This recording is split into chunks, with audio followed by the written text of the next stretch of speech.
You now have something that stands for you. It has put the weapons of this war back in your hands of you, the young, the powerful. I'm a good follower, sir. I already had Beast kind of lined up before I even finished True Detective, so even when it was coming out, like I was already 4 years into planning this one, you know, at least in terms of production. And I was actually out of the country when most of the reviews started coming in for the show, and so I was kind of oblivious to the public reaction. It was only when I got back that I found out about the memes and the cultural effect of that show.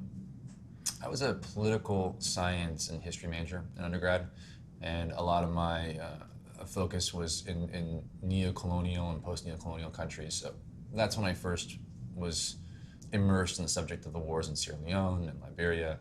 The topic of conflict diamonds, blood diamonds, became pretty big at that time period. So I started doing research to come up with my own story. And I spent about 3 years trying to do it and didn't quite crack it until someone gave me Beast of the Nation. And it sort of summed up in a really simple and powerful way the essence of what I was trying to tell. And that was, you know, the people who are swept up in the wars and left behind. It's a tough one. It's a tough movie to finance. It was, I mean, that's part of like the story of why it took 9 years to get made, is that when I wrote it for Focus Features originally, which was in 2006, it was before I made Sin Nombre. And then when Sin Nombre was done, another movie with a very similar topic came out at Cannes, and almost no one bought it. So its distribution was non-existent. And so I think in terms of business model, the subject matter is not really an easy thing to finance. So, you know, these stories that are sort of topical, that are about important, you know, issues, social issues, you know, that are about harder to sort of digest topics are always going to be hard to finance.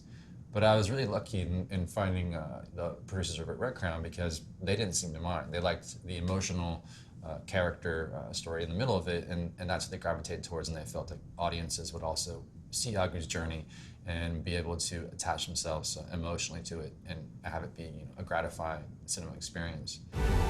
Are you ready to fight?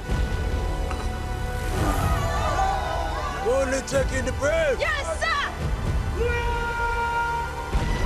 Victory! Yes, sir! Victory! Yes, sir! Seize it!